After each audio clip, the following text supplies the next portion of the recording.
Perfect preservation, ladies and gentlemen. Perfect preservation. That's what our Muslim friends have been telling us for decades. Perfect preservation, right down to the letter, from the time it was revealed to Muhammad. Seeking evidence for this claim, we opened their most trusted sources, and we read about entire chapters of the Quran being lost forever, large passages being lost forever, verses being eaten by a sheep, lost forever. How did our Muslim friends respond when we showed them that their own sources repeatedly declare that the Quran was changed over and over and over?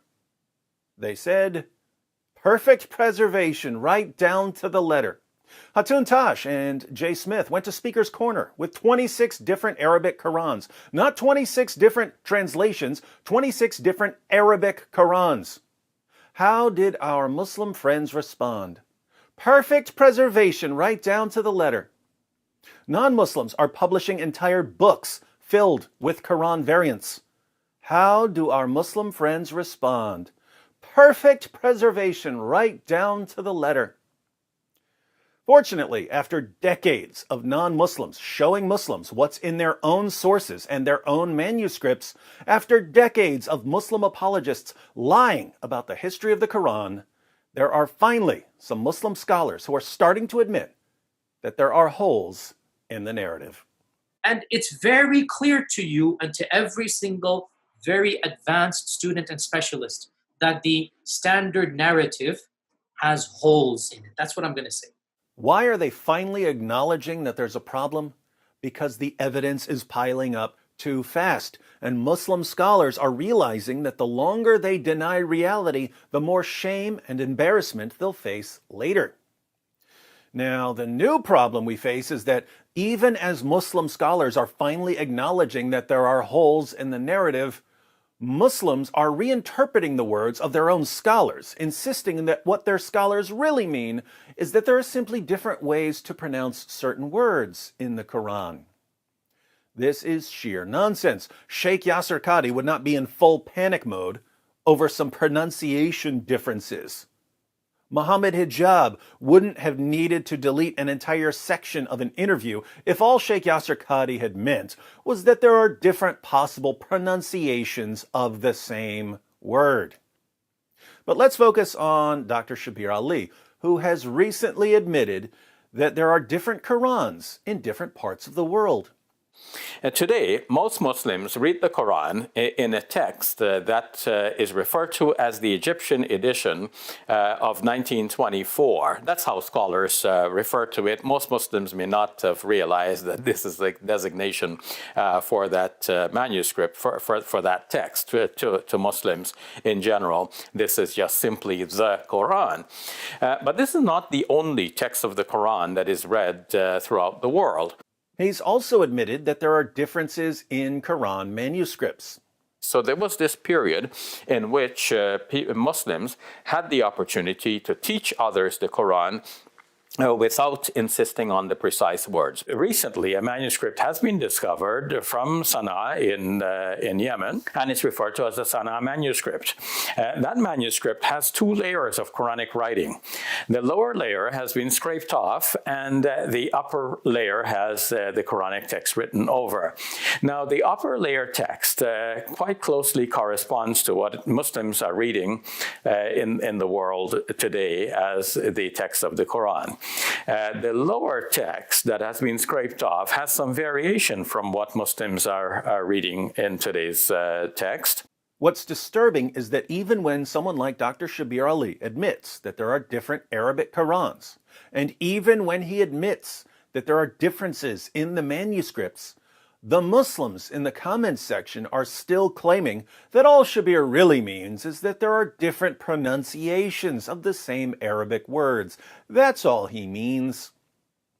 No, that's not what he means, my Muslim friends. Feel free to contact him and ask him. Send a message to Dr. Shabir Ali and ask, Shabir, when you say that there are differences in the manuscripts, do you only mean that there are different pronunciations of the same Arabic words? Shabir is going to give you an education, because Shabir knows what non-Muslim scholars are finding when they go through manuscripts of the Quran. They're finding missing words, added words, changed words, words moved around, words written over, words erased. It's a giant mess. As an example, yesterday, Dr. Dan Brubaker, a textual critic of Quran manuscripts, posted a video where he shows a single page of a Quran manuscript. He shows that there are no less than 11 textual variants and corrections on that one page. And these aren't simply different pronunciations of the same Arabic word. Let me give you one example of what he means from the video. This is verse 6:110. This part of the verse reads, Fi tughyanihim yatmahun. We let them wander blindly on in their insolence. And I've circled there the word that roughly corresponds to the word that we're looking at, Fi tughyanihim, because in this manuscript, the word tughyanihim does not exist. Rather, its place is taken by the word hauzihim. So it is an alternate word. Fi hauzihim actually is used, as you can see in another verse, not too far from here in the same surah, then leave them plunged in their foolish talk. So here at 6:110, with this alternate word, it has the reading of, we let them remain plunged in their blindness, or remain immersed perhaps in their blindness. Makes sense to my understanding of the Arabic. It does make sense. It's just an alternate reading, a different word from what we have today.